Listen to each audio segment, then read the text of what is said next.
Hey, this is Keith from Save the Rust, and today we're going to continue on our 1942 Harley adventure bike frame. So if you're new to the channel, hit that subscribe button, follow along as we take a 1942 Harley that was originally in the war, and we're going to make an off on-road bike out of it. And we're going to start with this frame. This frame and the neck here, it was been cut and extended, choppered back in the day, and our previous videos show that we took it, put it on our frame straightening jig, got it kind of straight, and now we're going to cut this plate and area here, expose what was done, see what's going on, and try and put it back to stock length or stock rake. So follow along.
So here's what we see. They use like a 1/4-inch plate. It is disgusting in there. There's all kinds of rust and pieces of metal in there. So that's this side.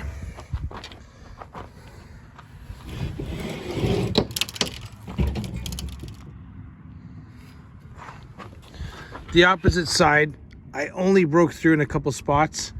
And I gotta watch I don't cut into something I'm trying to save, but you can see I did multiple cuts trying to get through. You can see I got through in a couple little spots, but the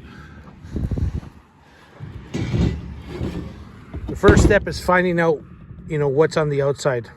Then we can worry about what's on the inside. So here's another frame I'm cleaning up. There's been some interesting welds and stuff done, so I still have lots of work to do on it. But just to give you an idea what the neck's supposed to look like, this is what it should look like, kind of recessed here, this mount pronounced. So you can see some of the stuff that's been chopped up here. So you see right here how this comes down. That is completely missing here between the two. And then this mount's been ground here as opposed to being kind of rounded here. So if you looked at the two kind of side by side roughly, you can see how this one's been raked out. You can see it's just raked out a bit more at the bottom than the top. So what we'll try and do now is cut this away here, try and expose this line as best as we can, because I believe this is all fine, this is all perfect, and then get to this point and then try and bring this back and then grind it all in this area here so we can see the neck where it should be, and then kind of clean it up here and basically grind all the weld out, everything that's has been done in the past, and then we'll figure out exactly what was done underneath to rake it out.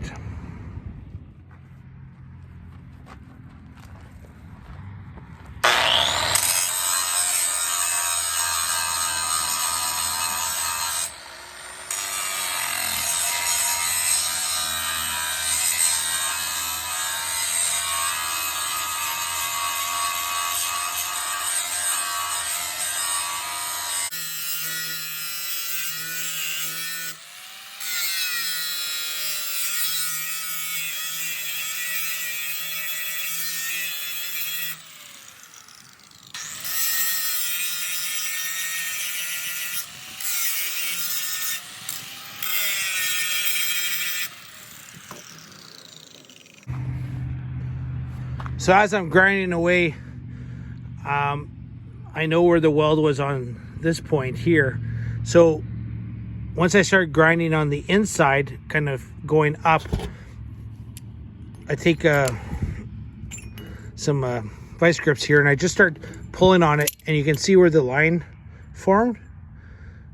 So that was just past the weld point, or just behind the weld point. So instead of grinding the casting down looking for this, you know, I start pulling on it with the pliers and kind of forcing it up, and you can kind of find where it was welded, and not, you just basically not grinding the casting, whatever you don't have to.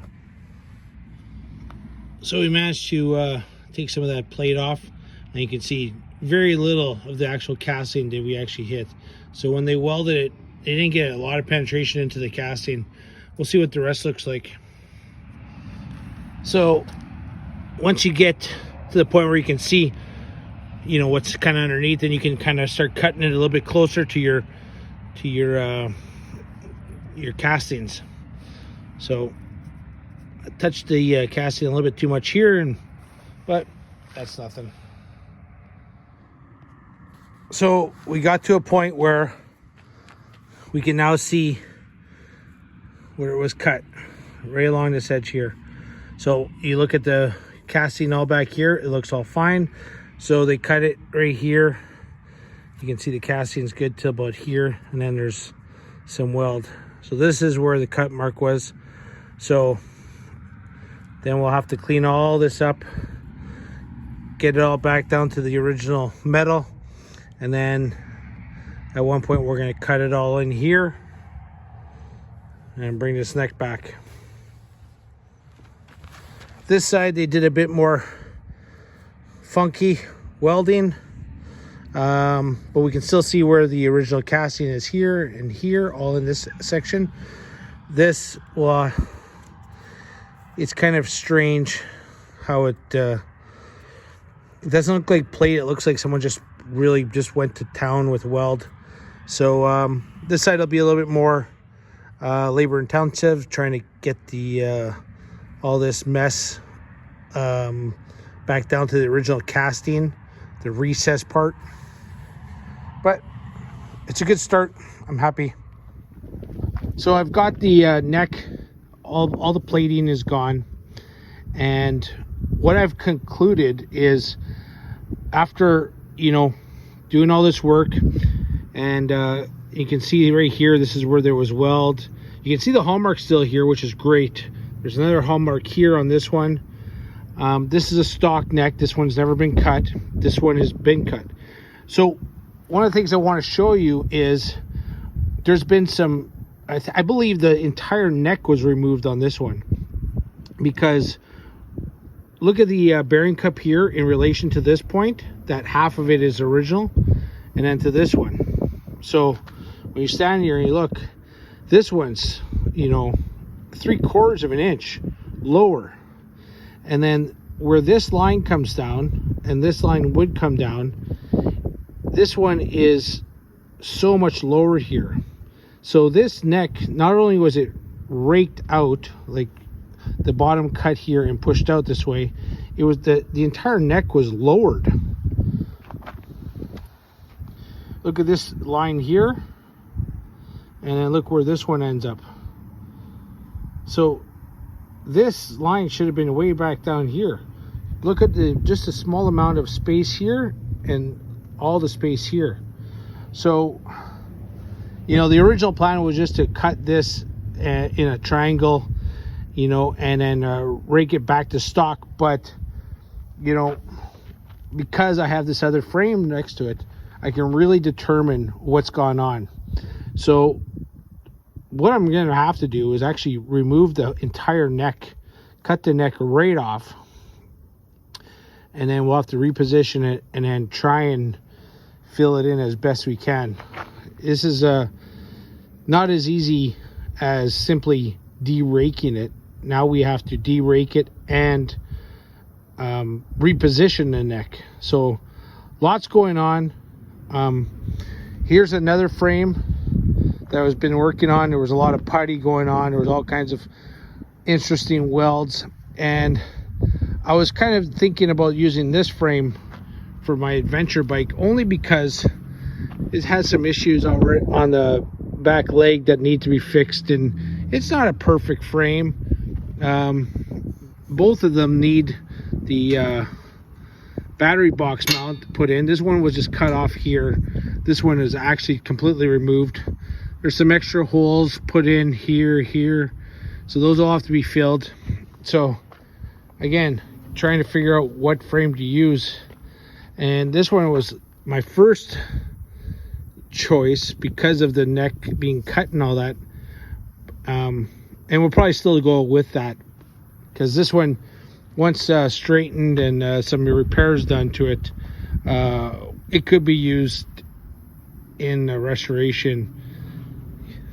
You wouldn't see any of this here because of the so you wouldn't see this, you wouldn't see all this because of the gas tanks would hide all that.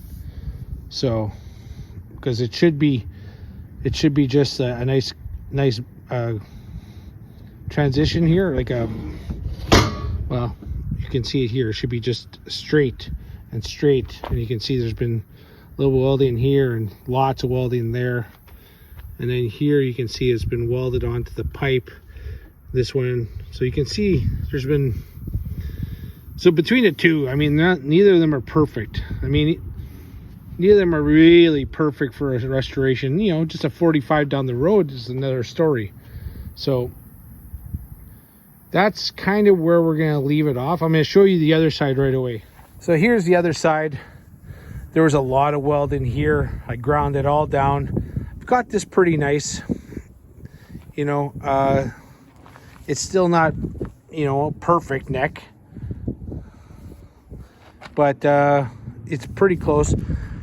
There were still lots of weld here. You can see where there's a hallmark on this side. Well, that hallmark is gone. It's been completely welded over. And then once the neck is removed and cleaned up, be able to determine, you know, if we can get this a little bit flatter, shape this better, because you can see it's just a bit more thinner here. This is still quite thick. So again, if I do use that frame for the adventure bike, it really doesn't matter, you know. So kind of one of those things, trying to figure out exactly what to do next. Again, look at here, all in here, all this webbing, how it's all missing, and just look at the difference in heights. It's just amazing, you know. It's not even close to being the same.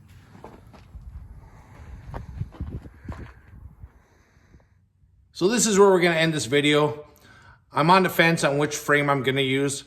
You know, both got good qualities and bad, and both need lots of work still. So let me know what you think. Anyway, this is Keith from Save the Rust. Have a great day.